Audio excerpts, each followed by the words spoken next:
Very good morning, students. I trust you all are doing good. And today, in this video lecture, we are going to continue chapter 1 of your civics and CIT book, that is on equality. I trust you are all having your textbook along with you, and the pattern would be same, that we will be reading the important portions, and then we will be explaining the things. So a quick recap. We were discussing the importance of equality in our life. We have also discussed what is the importance of self-respect and how self-respects give us a very required just to live the life. सो वो सब हमने discuss किया. हमने examples देखे थे कांता के, हमने example देखा अंसारी कपल का, हमने एग्जाम्पल देखा ओम प्रकाश वाल्मीकि का कि कैसे उनको इनइक्वालिटी की जो उनके अंदर फीलिंग आ रही है, rather it is because of the economic status और because of their being from a particular religion और अ पर्टिकुलर सेक्ट, उनको किस तरह से क्या क्या हिंड्रेंस, क्या क्या डिस्कम्फर्ट लाइफ में आ रहा है. If you recall, we have started the chapter that equality is one of the prerequisite or key feature or key factor of a democratic country. अगर किसी भी देश के अंदर डेमोक्रेसी को एग्जिस्ट करना है तो कुछ फैक्टर्स हैं जिनको हमें साथ लेके चलना पड़ता है, and equality is one of the most important factors in that. We have read that in a democratic government, the participation of the people is must. There should be resolution for conflict, there should be justice and equality.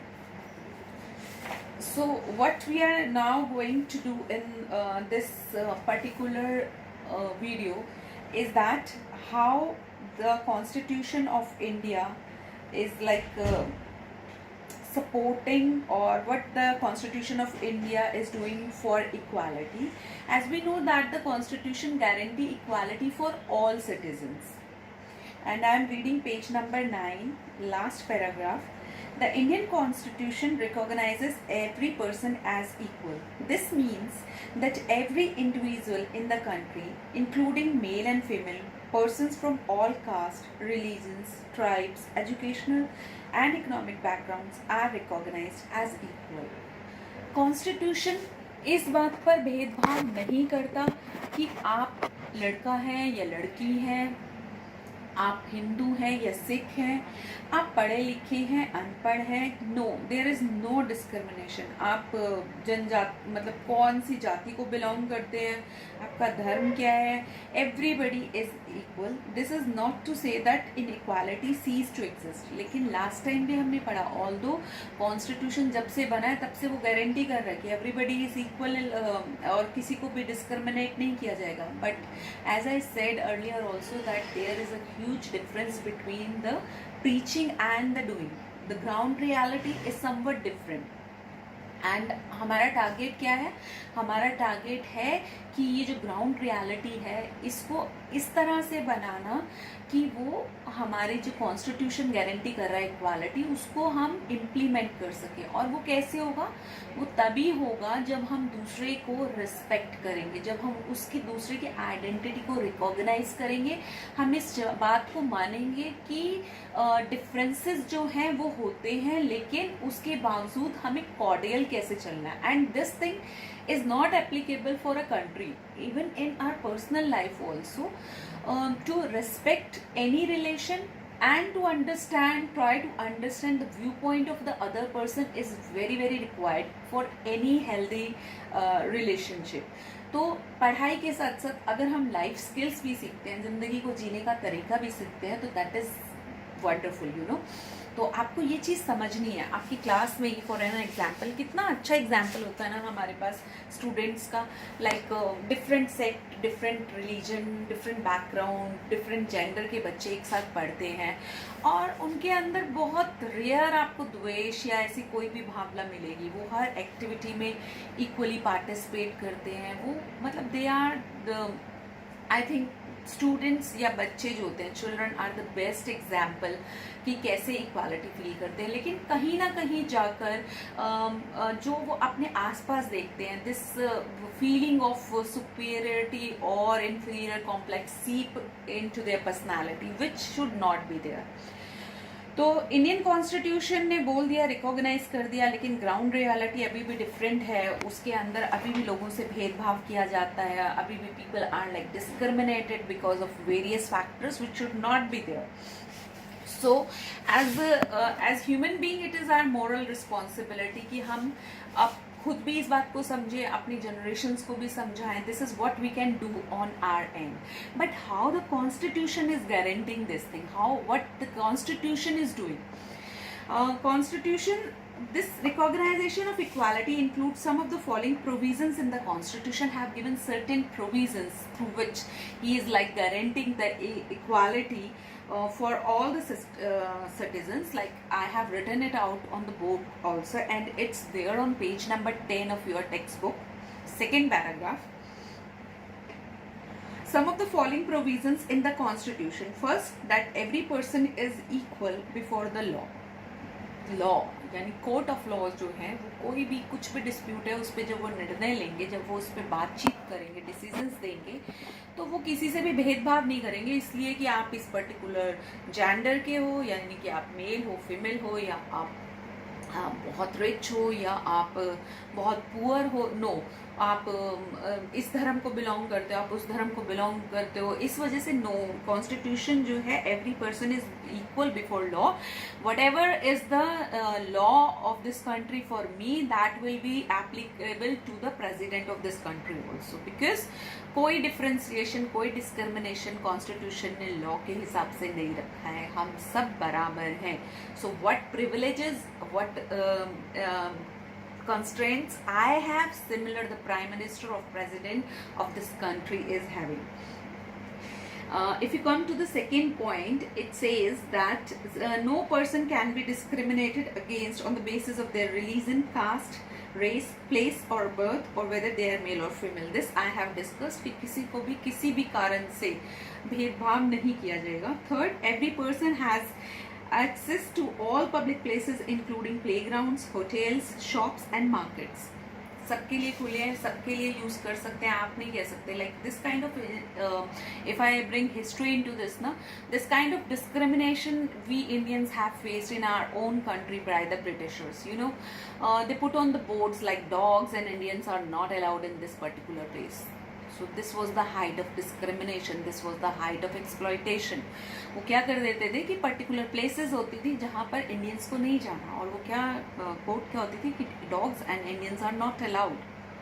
So this was, you can understand कितना बुरा था वो समय कि जब हम अपने देश में ही एक जगह पर नहीं जा सकते थे क्योंकि हम इंडियंस हैं, हम भारतीय हैं इसलिए. तो अब इस चीज़ को वो जो फीलिंग है ना वो बहुत ही ज़्यादा डिस्ट्रक्टिव होती है. तो लॉ ने जब कॉन्स्टिट्यूशन बना तो उन्होंने ये मेंशन किया कि हर इंसान जो हर सिटीजन है उसको हर public places, right, like well, कुएं से पानी नहीं लेना या इस तरफ नहीं आना, ये आम रास्ता, मतलब वो सब उन्होंने बंद किया. उन्होंने बोला कि जो भी पब्लिक प्रॉपर्टी है वो सबके एक्सेस में रहेगी.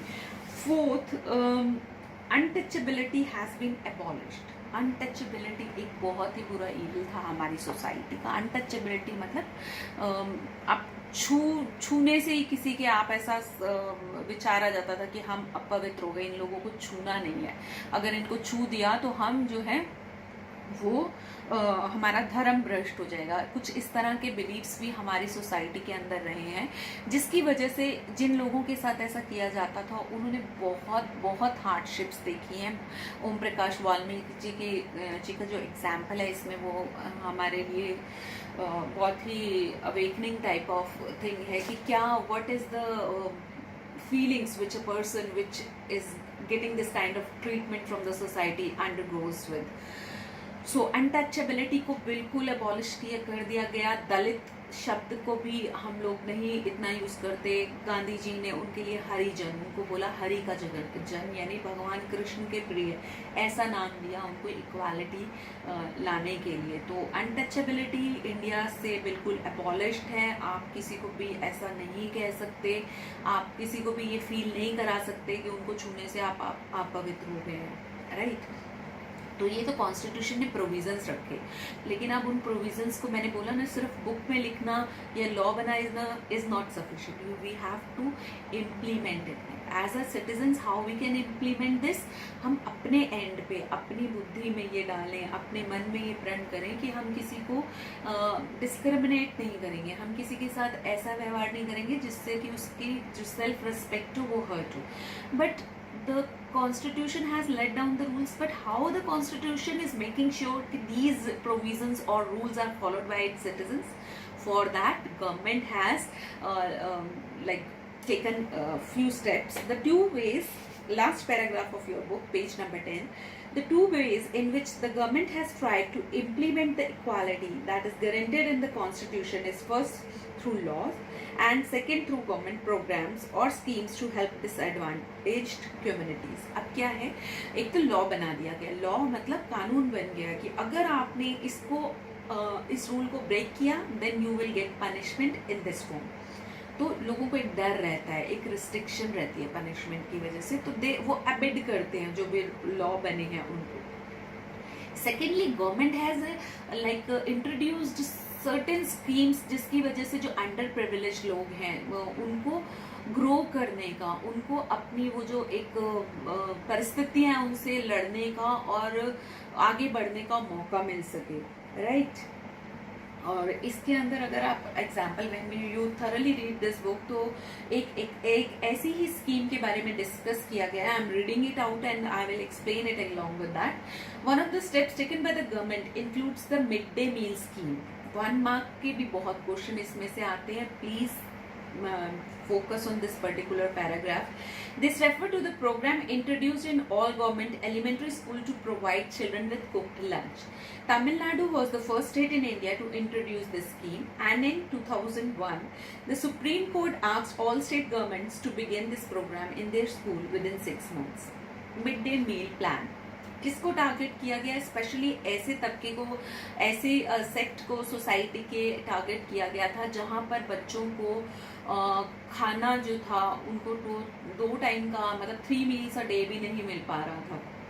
तो उन्होंने बोला अभी हमारे पास क्या जरिया है, education is you know a very very education is, you can say it is a life supporting system. आपको आगे बढ़ने में, ग्रो करने में एजुकेशन से ज़्यादा कोई चीज़ नहीं हेल्प कर सकती। अगर आप एजुकेशन, ट्रू एजुकेशन ले रहे हैं, not just merely a degree, if you are learning thing through education, तो वो एक आपको एक ऐसे स्टैंडर्ड पे एक आपको इस जगह पर पहुंचा देती है जहाँ पर कि आप एक बहुत ही रिस्पेक्टेबल लाइफ जो है वो जी सकते हैं। तो टारगेट किया गया कि जो बच्चों की प्राइमरी एजुकेशन है, आप जैसे जैसे जाएंगे तो आप आगे क्लासेस में आपको पता लगेगा कि गवर्नमेंट ने बहुत सारी स्कीम्स ऐसे लॉन्च की हुई हैं कि एजुकेशन तक बच्चों को फ्री दी जाती है। क्यों दी जाती है कि जो लोग नहीं पढ़ा रहे वो अपने बच्चों को, they don't force them into work. Law है कि बच्चे, जो छोटे बच्चे हैं वो वर्क नहीं करेंगे। क्यों? क्योंकि क्या होता है, जो एक घर, family which is very poor, what they do कि उनके जो बच्चे हैं वो छोटी उम्र में काम करने लगते हैं, because they don't have that kind of financial facilities कि उनके पेरेंट्स उनको 3 टाइम का मील दे सकें, उनको क्लोथिंग अच्छी फैसिलिटी प्रोवाइड कर सकते हैं। तो what they do, like they start working from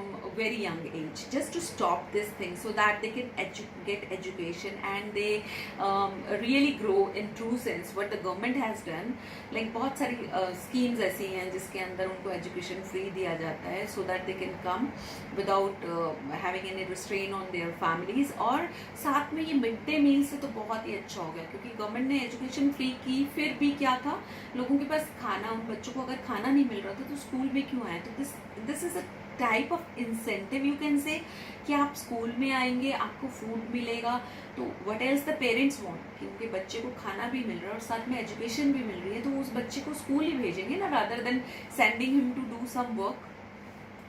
so government के इस प्रोग्राम को तमिलनाडु स्टेट ऐसी थी जिसने ये पहला इनिशिएटिव लिया, और 2001 से गवर्नमेंट सुप्रीम कोर्ट ने ये ऑर्डर किया कि सारी government, this is such a great model for the country, तो सुप्रीम के कोर्ट मेड इट नेसेसरी, या supreme court gave all the state instruction कि आप सब भी इस तरह का एक प्रोविजन लागू कीजिए अपने स्कूल्स में। इससे क्या हुआ, टीचर्स की रिपोर्ट्स बताती है कि earlier children would often go home for lunch and then not return to school, but now with the mid day meal being provided in school their attendance has improved.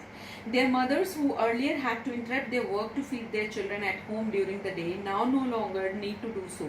This program has also helped reduce caste prejudice because both upper and lower caste children in the school eat this meal together and in quite a few places. Dalit women have been employed to cook the meal. The midday meal program also helped reduce the hunger of poor students who often come to school and cannot concentrate because their stomachs are empty. समझ रहे हैं आप? While government programs play an important role in increasing equality of opportunity, there is much still needs to be done. While the midday meal program has helped increase the enrollment and attendance of poor children in the school, there continues to be big difference in our country between schools that the rich attend and those the poor attend. We very well know कि government schools की facility और आपके public school की facilities में कितना ज़्यादा फ़र्क है। तो धीरे धीरे we are trying and gradually we are very sure that this kind of discrimination और जो ये चीज़ है ये कम होती जाएगी when everybody is like financially fit. ऐसा टाइम आएगा, इसीलिए सपोर्ट करती है गवर्नमेंट उन लोगों को जिनके पास फैसिलिटी नहीं है, सो that they can grow and they can become an asset for the country in true sense.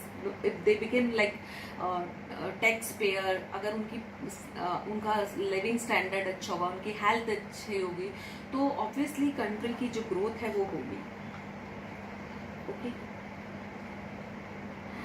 अब बात आ गई इश्यूज ऑफ लाइक ये चीज we have discuss this earlier also that one of the main reason for that attitude change very slowly even though persons are aware that discrimination is against the law, they continue to treat people inequally on the basis of their caste, religion, disabilities, economic status, and because they are women.